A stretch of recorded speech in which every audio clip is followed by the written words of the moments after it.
বিভূতিভূষণ বন্দ্যোপাধ্যায়ের আদর্শ হিন্দু হোটেল এই বইটি আমি অনেক আগে পড়ছি, বাট একজন উদ্যোক্তার জন্য এই বইটি মাস্ট বি রিডেড। তো আমি আজকে কথাবার্তা বলবো আদর্শ হিন্দু হোটেলের হাজারি ঠাকুরের যে ক্যারেক্টার, এই ক্যারেক্টারে কি কি বিষয় হচ্ছে আমি শিখছি, এই বিষয় সম্পর্কে হচ্ছে আজকের আলাপ আলোচনা থাকবে। নাম্বার 1, কাজ করতে পেরেই ইনকাম। হাজারি ঠাকুর যখন রানাঘাট আসে মাত্র 8 টাকায় হোটেলে হচ্ছে সে কাজ দিছে, এবং এই 8 টাকা থেকে কখনো অনেক সময় হচ্ছে তার এই টাকাটা বাড়ানো হয়নি যতদিন সে কাজ করছে, বাট তার মধ্যে তেমন কোনো আপত্তি ছিল না। অর্থাৎ কাজ করছে, ইনকাম করছে, এটা নিয়ে হচ্ছে সে সন্তুষ্ট থাকছে শুরুর দিকে। অর্থাৎ কাজ করতে পেরেই সে সন্তুষ্ট, ইনকাম জেনারেট করার যে বিষয়টা সে রেডি করছে। নাম্বার 2, সৎ থাকা। হাজারি ঠাকুর এই ব্যক্তি সবসময় হচ্ছে সৎ থাকে। তাকে অনেকে যদি ঠকানোর চেষ্টাও করে, সে তেমন কোনো পাত্তা দেয় না, পাত্তা না দিয়ে নিজে সৎ থাকে। অনেক সময় অনেক জায়গায় গিয়ে সে নিজে ঠকে, বাট কাউকে হচ্ছে ঠকানোর কোনো চেষ্টা করে না। অর্থাৎ সে সবসময় সব জায়গায় সর্বদা সৎ থাকে। নাম্বার 3, মুনিবকে মানা। হাজারি ঠাকুর বেচু চক্রবর্তীর হোটেলে হচ্ছে কাজ নিছে, এবং তার অবাধ্য হয়ে সে কখনো হচ্ছে কোনো কথাবার্তা বলে নাই। তার উপর অনেক অত্যাচার, অনেক জুলুম করা হয়েছে, যত কথাই বলছে সে শুনছে অনুগত থেকে। Number 4, humbleness. সে সবসময় হচ্ছে একটা কাইন্ড থাকে। হাজারি ঠাকুর সে এই যে এত কিছু, সে এক সময় হচ্ছে কর্মচারী ছিল একটা হোটেলের কর্মচারী থেকে তার নিজের হোটেল তৈরি করছে, ওই হোটেলে খুব ভালো করতেছে, এবং আশেপাশে তার মানুষজন আছে, সে অনেক টাকা পয়সা পাইতেছে। বাট তার যে হাম্বলনেস, যে কাইন্ডনেসটা, হাজারি ঠাকুরের পূর্বে দেখা গেছিল যে হাজারি ঠাকুরের অনেক ভাবে অপমান করলো, হাজারি ঠাকুর সবসময় হচ্ছে কাইন্ড দেখাইতো, এবং হাম্বলনেসটা ওইটা হচ্ছে সে শো করতো।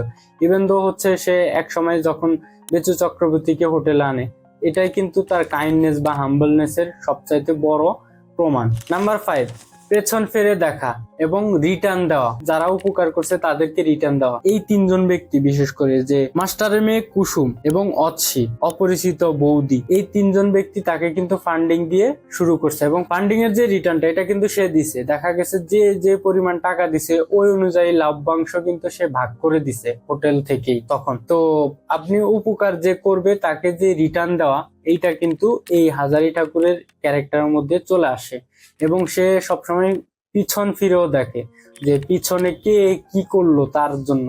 সে এই বিষয়টাকে রিটার্ন দেওয়ার ট্রাই করে, এবং পিছনের যেই তার হতাশার যোগ্য যে একটা জীবন গেছে টানা 30-40 বছরের মতো তার জীবনে, তার বউ অনেক কষ্ট করছে, তার মেয়ে তার সাথে থেকে অনেক কষ্ট করছে, এই বিষয়গুলা সে সবসময় একটা নিজের মধ্যে ফিল নিয়ে আসে, এবং সে এটাকে ধারণ করে সামনে আগায় চলে। নাম্বার 6, ব্যবসা বড় করা।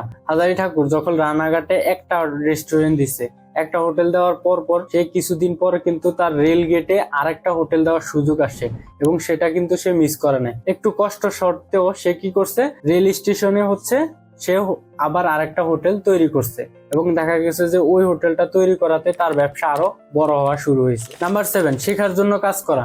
হাজারি ঠাকুর এই ব্যক্তি সবসময় শেখার জন্য কাজ করে। আপনি যখন এই উপন্যাসটা পড়বেন তখন দেখবেন হাজারি ঠাকুর মুম্বাইতে গিয়ে কিন্তু অন্য একটা বড় রেস্টুরেন্ট সেইখানে হচ্ছে পরিচালনার দায়িত্ব পাইছে, এবং হাজারি ঠাকুর মুম্বাইতে যাইতে দ্বিতীয়বার কিন্তু চিন্তা ভাবনা করে নাই। একটাই কারণ ছিল, সে তার রেস্টুরেন্টের পাশাপাশি তার রেস্টুরেন্ট যে জায়গাটা চলতেছে, এটা বড় রেস্টুরেন্টে যেহেতু সে একটা 5 স্টার মানে একটা হোটেলে সে হচ্ছে দায়িত্ব পাইছে, ওই দায়িত্ব সে কিন্তু লুফে নিছে। কজ হচ্ছে শিখার জন্য কাজ করার যে মেন্টালিটি, সে নতুন কিছু শিখার জন্য কিন্তু মুম্বাইতে রওনা দিছে। নাম্বার 8, সঠিক জায়গায় সঠিক লোককে নিয়োগ দেওয়া। এই যে হাজারি ঠাকুর এই ব্যক্তিটা যখন তার স্ট্রাগলের পিরিয়ড ছিল বা স্ট্রাগলের টাইমটা ছিল, তখন কিন্তু একজন সঙ্গী ছিল, সঙ্গীর একজন বাইকনা ছিল, তখন তাকে নিয়ে এসেছে অ্যাকাউন্টসে, কারণ সে পড়াশোনা জানতো। তখন কি করছে, তিনি অ্যাকাউন্টস দেখার জন্য জাস্ট 2টা রেস্টুরেন্ট, ওই একটা রেস্টুরেন্টে অ্যাকাউন্টস মেনটেনের জন্য দিয়ে রাখছে। হাজারি ঠাকুরের যে কলিগ ছিল তার বাইকনাকে হচ্ছে সে অ্যাকাউন্টস মেনটেন্যান্সের জন্য দিছে, কারণ হাজারি ঠাকুর জানতো সে অত ভালো পড়াশোনা করে নাই, যেহেতু ওই ছেলেটা পড়াশোনা করছে, তখন সে এই ভেবেই কিন্তু ওই জায়গায় তাকে নিয়োগ দিছে, যাতে করে অ্যাকাউন্টসে কোনো রকম কোনো গন্ডগোল না হয় ব্যবসার ক্ষেত্রে। এই বিষয়টা কিন্তু সে ভালোভাবে বুঝছে কাকে কোন জায়গায় কোন মানুষকে নিয়োগ দিতে হবে। নাম্বার 9, এক কাজে লেগে থাকা। হাজারি ঠাকুর এমন একটা ব্যক্তি, যে ব্যক্তি কোনো রান্না ছাড়া আর কিছুই পারে না, সে শুধু একটা জায়গায় স্পেশালিস্ট, সেটা হচ্ছে রান্না করা। অর্থাৎ তার রান্না হচ্ছে এমন একটা রান্না যেটা খাইলে একবার যদি কেউ খায় সেটা খাবারটা আবার খাওয়ার জন্য কিন্তু পরবর্তীতে আবার আসে। এর জন্য কিন্তু বেজু চক্রবর্তীর রেস্টুরেন্ট যখন ছিল, হাজারী ঠাকুর যখন শেফ হিসাবে ছিল, হাজারী ঠাকুরের এই রান্নার হাত ভালো দেখেই কিন্তু ওই রেল স্টেশনে অনেক মানুষ দ্বিতীয় তৃতীয়বার কখনোই হচ্ছে যাইতো না। অর্থাৎ হাজারী ঠাকুরের একটাই স্পেশালিটি ছিল, সেটা হচ্ছে রান্না করা। অর্থাৎ আমরা চাই, অনেকে বিজনেসে যখন শুরু করতে চাই তখন কি করি, তখন অনেকে চিন্তা করে অনেকগুলো প্রোডাক্ট নিব, আবার অনেকে চিন্তা করি যে আমার সব জানা লাগবে, আমার মার্কেটিং জানা লাগবে, আমার সেলস জানা লাগবে, আমার অ্যাকাউন্ট দেখতে হবে, আমার হয়তো প্রোডাকশনও যাইতে হবে, আমার মেটেরিয়াল গুলো নিজে নিজে করতে হবে। অর্থাৎ হাজারী ঠাকুর কিন্তু আপনি বড় বিজনেস করতে হইলে অনেক দিকে স্কিল না হয়ে আপনি একটা জায়গায় স্কিল হয়ে ওই স্কিলটাকে হচ্ছে শো করে বিজনেস দাঁড় করানো, এটা কিন্তু হাজারী ঠাকুরের এই জায়গা থেকে শিক্ষা। আমরা কি করি, আমরা সাধারণত গ্রাফিক ডিজাইন জানি, ভিডিও এডিটিং জানি, ডিজিটাল মার্কেটিং জানি, তারপরে থাম্বনেল ডিজাইন জানি, মানে সব জানি, কিন্তু অল্প অল্প অল্প অল্প কোনো কিছু জেনে লাভ নাই। আপনি একটা বিষয় জানেন এবং ওই বিষয়টার উপর স্পেশালাইজড হন, ওই স্পেশালাইজড নলেজটাই হচ্ছে আপনাকে অনেক দূরে আগাই দিবে, যেটা হাজারী ঠাকুরকে দিছে। পরবর্তীতে কিন্তু সে অনেক বড় ব্যবসা দাঁড় করাইতে পারছে এই একটা স্কিল জানার কারণে, আর সেটা হচ্ছে ভালো রান্না করা শেখা। সো আমি আদর্শ হিন্দু হোটেল পড়ছি, আর আমার কাছে পড়ার পরে মনে হয়েছে যে এই আদর্শ হিন্দু হোটেলটা একটা গল্প, যেহেতু একটা উপন্যাস, এটাকে হচ্ছে গল্পের ছলে বলি, আর গল্পের ছলে বললে আমার কাছে মনে হয় এটা আমি 30-40 মিনিট চলে যাবে আমার কাছে। এর জন্য হচ্ছে আমি এটাকে শর্ট করে নিয়ে আসি, এবং আদর্শ হিন্দু হোটেলের যে মূল থিমটা বা একটা বিজনেস দাঁড় করাইতে হইলে যে কি কি স্ট্রাগল গুলা পার করতে হয় বা কোন কোন শিক্ষাগুলো হচ্ছে একজন ব্যক্তির নেয়, এই বিষয়টাকে আমি ধরে দেন হচ্ছে এটা নিয়ে আলাপ আলোচনা করলাম আর কি আপনাদের সাথে।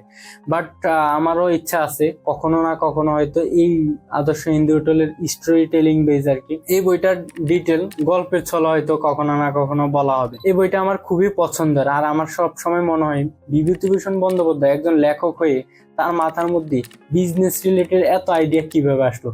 তার মানে কি একজন লেখকের মধ্যে কি বিজনেস সত্তা থাকে, নাকি লেখক সবকিছুই জানে? আমার শুধু এই বিষয়টাই মনে হইতো যে তার মানে একজন লেখককে কিন্তু সব দিকের নলেজ বা অবজারভেশন থাকা লাগে, না হয় এরকম একটা উপন্যাস বিভূতিভূষণ বন্দ্যোপাধ্যায় কখনোই লিখতে পারতেন না।